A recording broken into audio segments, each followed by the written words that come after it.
इस कहानी का नाम था हाथी और चींटी। चींटी नाम था चिंकी। वो रोज सवेरे उठ के जंगल में अपना खाना लेने जाती। एक बहुत ज्यादा बड़ा सा हाथी था। उसको सब मोटू बोलते थे। मोटू दिन भर जंगल में घूमता था। कभी पेड़ पौधे खा लेता था, कभी अपनी लंबी सूप में पानी भर के नहाता था, कभी किसी जानवर को परेशान करता था, और कभी किसी जानवर को पानी से भिगो देता था, और कभी चींटियों को पानी से मसल देता था।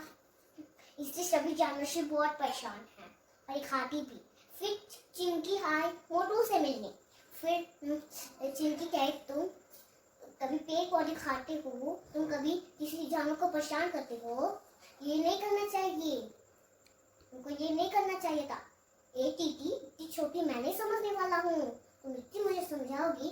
फिर चींटी क्या करी, उसके सूंड के अंदर घुस के चींटी काटने लगी। फिर हाथी पैर अपना पटकने लगा। उसके बाद माफी मांगा तो फिर निकल गई।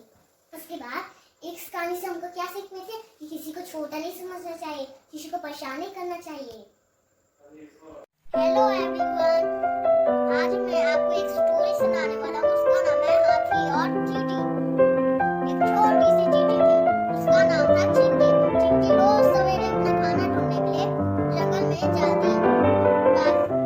चींटियां भी उसके साथ जंगल में जाती। उसी जंगल में एक बहुत बड़ा हाथी रहता था। सभी उसे कहते थे मोटू। मोटू दिन भर जंगल में घूमता रहता था। कभी पेड़ पौधे खाता, अपने लंबी सूंड में पानी भर के नहाता, और दूर से जानवर पर पानी रख देता। मोटू से सब बहुत परेशान थे। बाकी हाथी भी उसे बहुत परेशान थे। चिंकी चींटी एक दिन मोटू के पास गई और मोटू से कही, मोटू भाई, आप मुझसे क्यों सुनाते हो? ये अच्छी बात नहीं है। मोटू हाथी बोला, अपने छोटी चींटी तुम कितनी सी है और चली मुझे सिखाने।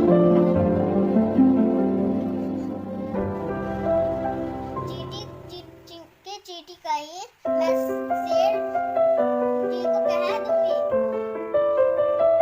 हाथी हंस हंस के बोला, शेर तो मेरे ही दम पर राजा है। चिंकी चींटी घास में छिप गए और चुपके से हाथी की सूंड में घुस गए। फिर काटना शुरू कर दी। हाथी जोर जोर से अपना सूंड पटकने लगा। चिंकी चींटी तब भी नहीं रुकी, और जोर से करने लगी। हाथी परेशान हो गया। फिर रोते-रोते गिर गया, और चिंकी चींटी बोली, मजा आया बच्चों, नानी याद आई। फिर हाथी को माफ करो चींटी, अब मैं किसी को नहीं सताऊंगा।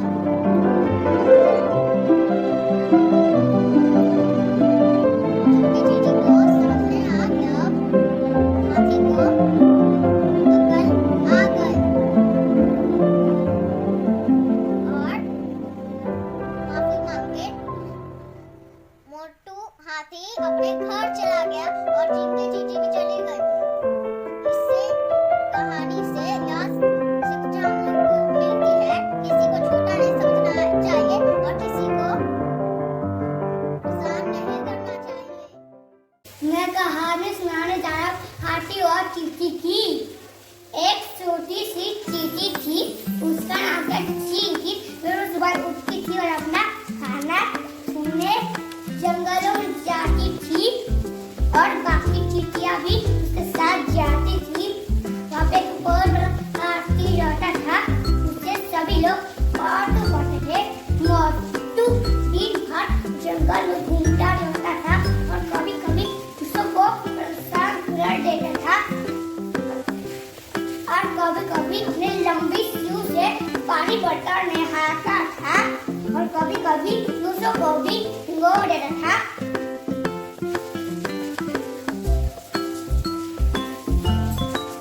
और कभी कभी अपने लंबी सूंड से पैर उठा के फेंक देता था। इसलिए सभी लोग मोटू से परेशान थे। चींटी ने मोटू के सारी कहानी सुनी, इसलिए चिंकी चींटी मोटू के पास आई और बोली, चिंकी चींटी, मोटू भाई आप मुझको क्यों सताते हो? ये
चीटी बोली आया माझा बच्चू। चीटी बोली आया मेरा बच्चों। अब आया नानी यार। अब क्यों रो रहे हैं? अब क्यों रो रहे हैं? छोड़ो। अब क्यों रो रहे हैं? अब क्यों रो रहे हो? मोटू ये पढ़ा और बोला चीटी रानी मुझे माफ कर दो और मैं किसी को भी नहीं समझाऊंगा और किसी को भी मैं छोटा नहीं समझूंगा। चीटी मोटू के लंबी सूं से निकल गई और बोली मोटू भाई आपका जमाना बदल गया है। और मोटू सूर उठाई और आगे बढ़ी और अपने घर चला गया। है क्या?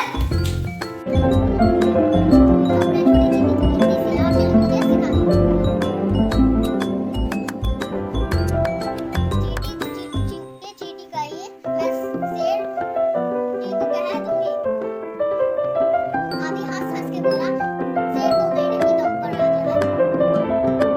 चीटी घास में छिप गई और चुपके से हाथी के सूंड में घुस गई। फिर काटना शुरू कर दी। हाथी जोर जोर से अपना सूंड पटकने लगा। चीटी कभी नहीं रुकी और उसे करने लगी। हाथी परेशान हो गया। फिर उसे गिर गया और चीटी बोली बचाया बच्चों नानी याद आए। हाथी को माफ करो मैं किसी को नहीं सताऊंगा।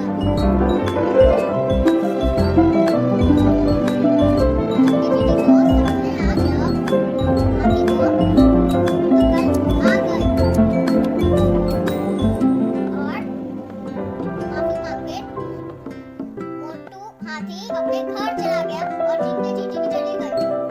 इससे कहानी से यह शिक्षा हमको मिलती है किसी को छोटा नहीं समझना चाहिए और किसी को परेशान नहीं करना चाहिए। मैं कहानी सुनाने जा रहा हूँ हाथी और चीटी की।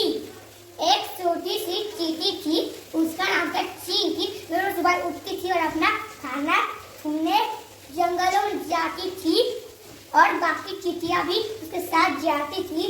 वहाँ पे एक बहुत बड़ा हाथी रहता था, उसे सभी लोग मोटू कहते थे। मोटू दिन भर जंगल में घूमता रहता था और कभी कभी उसको परेशान कर देता था और कभी कभी अपने लंबी सूंड कर देता था और कभी कभी अपने लंबी सूंड से पानी बटर नहाता था और कभी कभी दूसरों को भी भिगो देता था और कभी कभी अपने लंबी सूंड से पैर उठा के फेंक देता था। इसलिए सभी लोग मोटू से परेशान थे। चीटी ने मोटू के सारी कहानी सुनी, इसलिए चीटी मोटू के पास आई और बोली चीटी मोटू भाई आप दूसरों को क्यों सता रहे हो? ये बात ठीक नहीं है, आपको ऐसा नहीं करना चाहिए। और मोटू बोला चुप रह सोचे से चीटी, इतनी सी जात मुझे समझा दिया, जानती नहीं मैं हूँ, मैं तुझे भी मार सकता हूँ। चीटी और चिट्टी बोली शेर जी से मैं शेर से कह दूंगे। मोटू हंसकर बोला शेर जी से क्या बोलोगे, तो मेरे दम पर ही राजा है। चीटी घास में चुप गई और मोटू इधर उधर घूमता रहता था और मोटू और चीटी मोटू के लंबी सूंड में घुस गई और चीटी आगे बढ़ती रही और काटना शुरू कर दी और मोटू जोर से चिल्लाने लगा।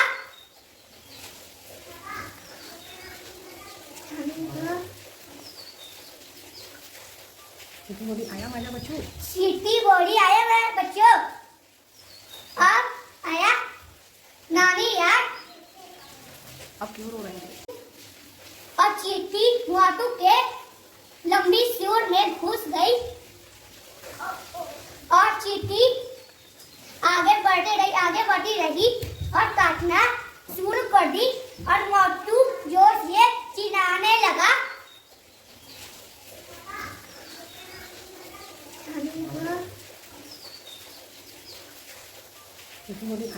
बच्चों? चीटी बोली आया मैं बच्चों।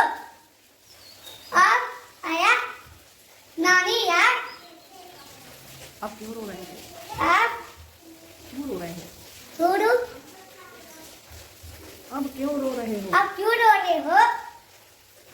मोटू ये पर ही पड़ा और बोला और बोला चीटी रानी चीटी रानी मुझे माफ कर दो और मैं किसी को भी नहीं समझाऊंगा और किसी को भी मैं छोटा नहीं समझूंगा। चीटी मोटू के लंबी सूं से निकल गई और बोली मोटू भाई आपका जमाना बदल गया है। और मोटू सूर उठाई सूर उठाई और हामी भरी और हावड़ी बढ़ी और अपने घर चला और अपने घर चला गया। था क्या?